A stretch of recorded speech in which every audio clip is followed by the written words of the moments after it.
لكن لسه برضه ممكن جدا.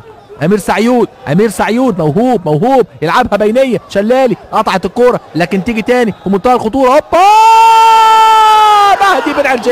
مهدي بن علجيه كان عنده الوصفه السحريه. يا سلام مهدي بن علجيه يفرح الكره الجزائريه والكره العربيه بتمريره سحريه بينيه عالميه وتسديده 100 والهدف يفرح الجماهير الجزائريه. يا سلام هو ده الكلام. عز الدين آية جودي هيتجنن عز الدين آية جودي.